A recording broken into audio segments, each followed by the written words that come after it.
It had been 6 months, half a year since Jengo vanished before her eyes, since the gods tore him from her, leaving only whispers and shadows where a man had once stood. 6 months since the night that changed everything. That night, Nyasha had learned what it meant to crave, to need, to burn. She had spent her life untouched, untamed, watching men crumble beneath her gaze. Then Jengo came. He did not crumble. He did not beg. He stood before her like he belonged to no one. And yet, somehow, he belonged to her. She had spent one night in his presence. But it was not enough. She wanted 1,000 more. She wanted his hands on her skin, his mouth against hers, the weight of his body pressing her into the night. She wanted to wake to the sound of his voice, to spend her days unraveling him the way he had unraveled her. But he was gone. And the worst part? Her body did not care. It still burned, still ached, still waited for a man who had turned to dust. The palace was not the same. Nyasha was not the same. The world called it justice, a prophecy fulfilled. But Nyasha called it a curse. Then it happened. A whisper. "Did you not say men were weak?" Nyasha froze. That voice, the same voice that had sent shivers through her, that had made her question everything. She turned sharply, breath unsteady. Nothing. He was dead. And yet, he was here. Her fingers trembled as she touched the air where he had once stood. Was she losing her mind? Or had the gods played their final trick? One thing was certain.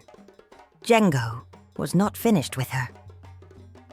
Nyasha did not sleep that night. She sat on the edge of her bed, staring into the dark, her heart a wild thing in her chest. It was just the wind, she told herself. A trick of the mind. It could not be him. But deep inside, she knew better. She felt him. His presence clung to the air, heavy and familiar, like the taste of something forbidden. The next day, she walked through the palace halls, her head high, her face unreadable, but inside she was unraveling. "Did you not say men were weak?" His voice echoed in her skull, soft yet sharp. Nyasha clenched her fists. If this was the gods' doing, she would not play their game.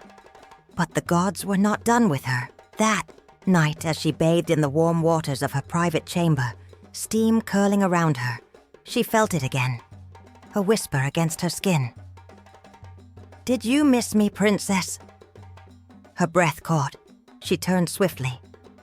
And this time, she was not alone. Nyasha's pulse pounded, the water stilled as if even the gods held their breath. She was alone. And yet, she wasn't. She could feel him. Jengo. Slowly she stood, water dripping from her bare skin. Her golden cuffs caught the flickering torchlight as she reached for the dagger hidden in the folds of silk beside the bath. "Show yourself," she commanded, her voice steady, but her fingers clenched tight around the blade. Silence. Then, a whisper. "You always did like playing with knives." Her blood ran hot. That voice. She knew it like she knew the beat of her own heart. She turned sharply, breath catching. And there he was.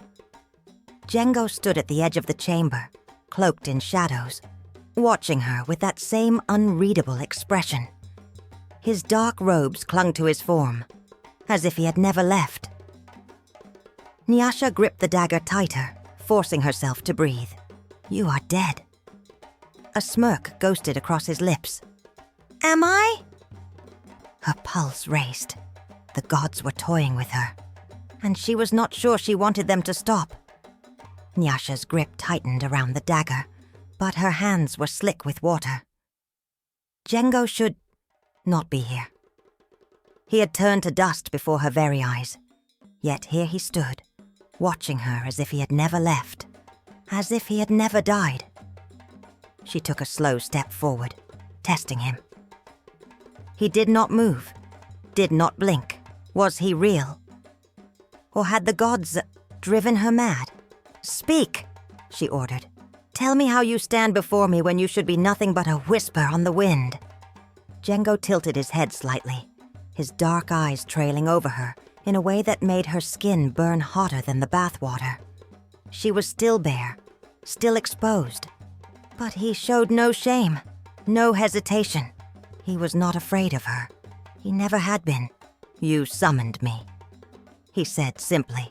Nyasha stiffened. "I did no such thing." Jengo's lips curled, something between amusement and challenge. "Your heart did. You think I cannot hear it? It beats louder now than it did the night I left you." Her breath caught. The dagger wavered in her grip. This was no ghost. This was Jengo, and he had come back for her. Nyasha's breath came sharp, ragged. She wanted to move, wanted to demand answers, wanted to scream that he was dead, that he should not be here. But she could not, because Jengo was standing before her, and she had never wanted anything more in her life. Her body burned, not from the heat of the bath, not from the golden torches flickering around them, but from something deeper, something raw, something dangerous. She had spent her life pushing men away, watching them crumble, watching them fall at her feet like broken things. But Jengo had never fallen, and God's help her, she wanted to fall into him now. Her fingers twitched at her sides, aching to reach for him, to touch, to feel, to make sure he was real. "You are dead," she whispered again. But this time the words came softer, as if she feared saying them too loudly would make him disappear. Jengo did not move, did not step forward. He was testing her, just as she had tested so many before. Her hands clenched. Her chest rose and fell with every ragged breath. She could see him watching her, his dark eyes unreadable. But she knew what he saw. A woman on the edge of breaking. "Say it again," he murmured, voice low, steady. Nyasha swallowed hard. Her lips parted, but the words did not come. Because the truth burned inside her like a slow fire, threatening to consume her whole. She did not care that he was dead. She just wanted him. Nyasha was burning. Her body ached with a need so raw, so consuming she could barely stand. Her skin was hot, her breath uneven, her fingers trembling. Jengo stood there, silent, waiting, watching, as if he knew exactly what he was doing to her. "One night," he reminded her, his voice dark velvet against her skin. "One night to have me. One night to know what it means to be mine." And then, his gaze didn't waver. "I will be gone." Her stomach twisted painfully. Her body screamed at her to say yes, to pull him down onto her bed, to feel his weight against her, his mouth on hers, his hands roaming her skin like she belonged to him. But her heart was breaking. She clenched her fists. She had spent her life untouched, untamed, unknowing of what it meant to need.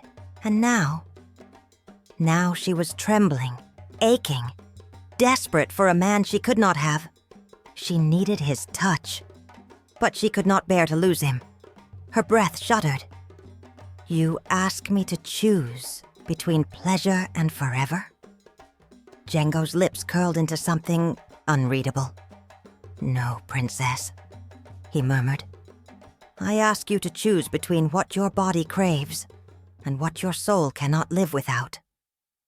Her knees felt weak. Her body screamed for release, for him, for the one thing that could end this unbearable, Ashe. But her soul whispered something else. She could not. Not like this. Not if it meant never seeing him again. Nyasha's heart pounded. Her body was betraying her, every inch of her trembling with a need she had never known.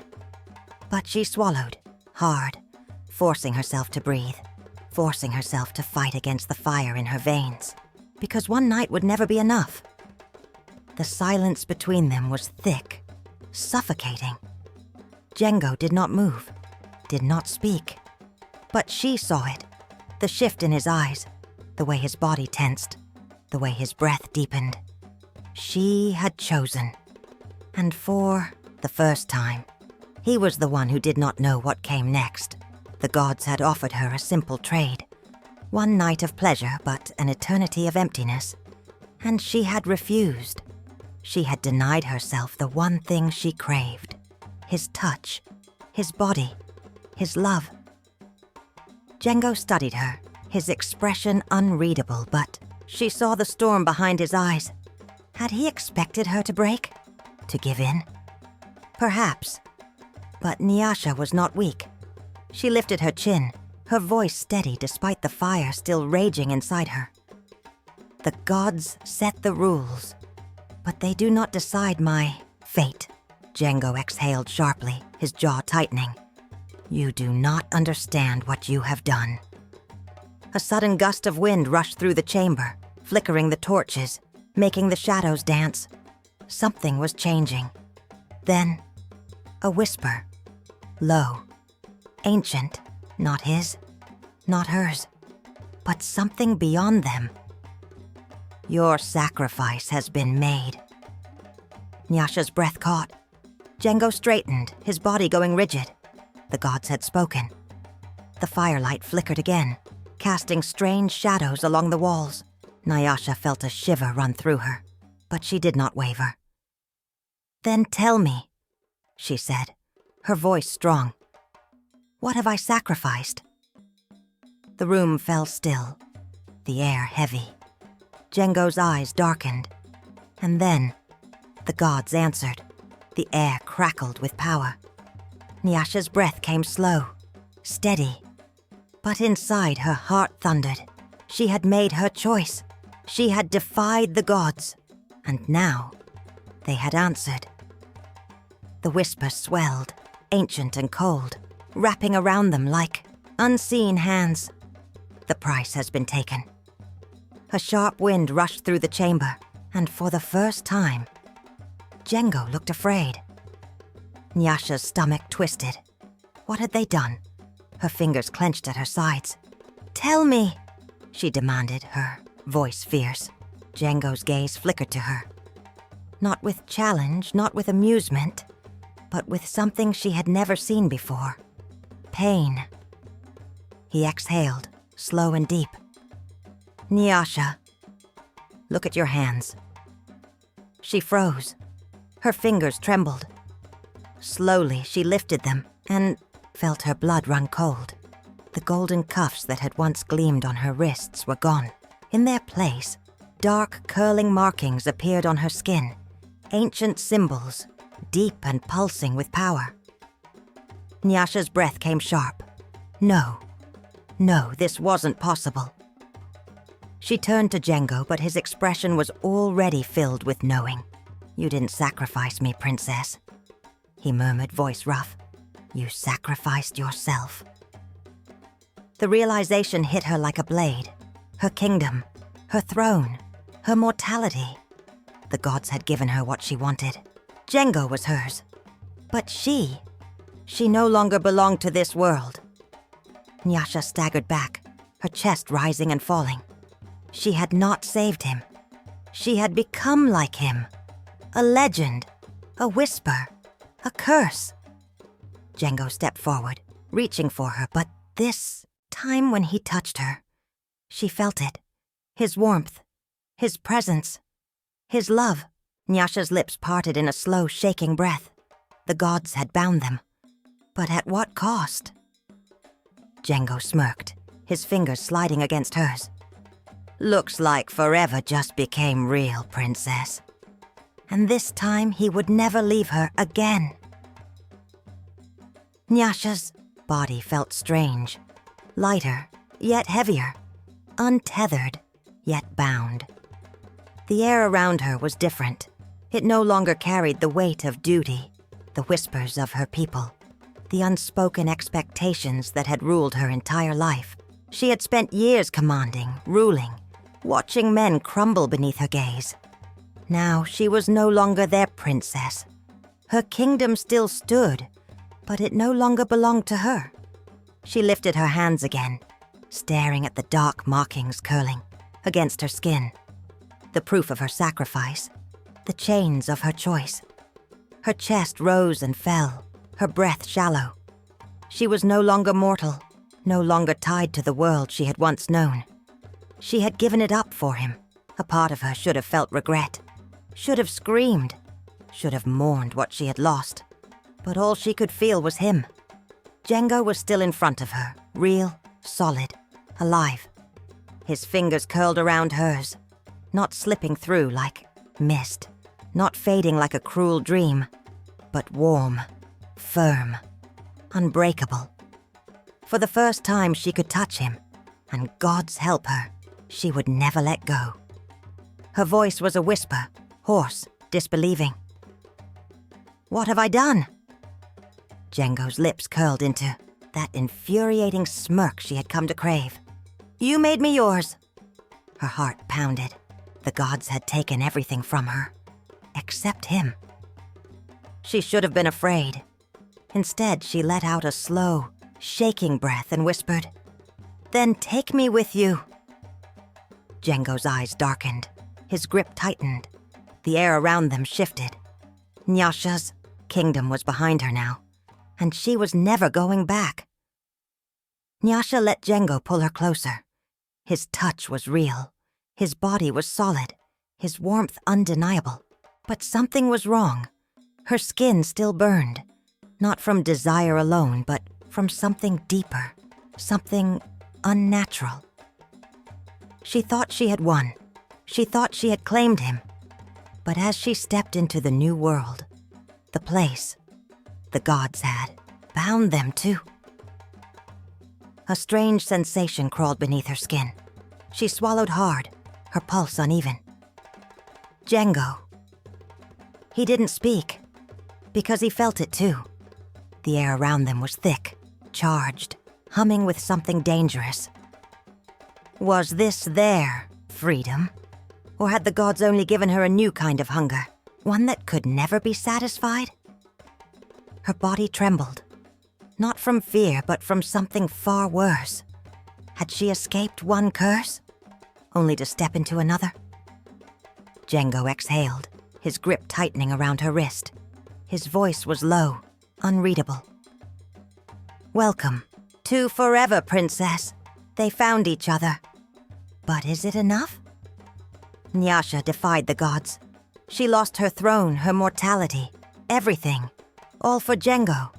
And now, he is hers. His touch is real, his presence undeniable. But something is missing. She has him. But does she truly have all of him? The hunger inside her still lingers, an ache that even his touch cannot satisfy. Was this love? Or another curse? What do you think? Has Nyasha won? Or has she only stepped into a new kind of torment? Is love enough? Or is there still a price to pay? If you enjoyed this story, please like the video, comment what you learned from the tale, and subscribe for more enchanting African stories.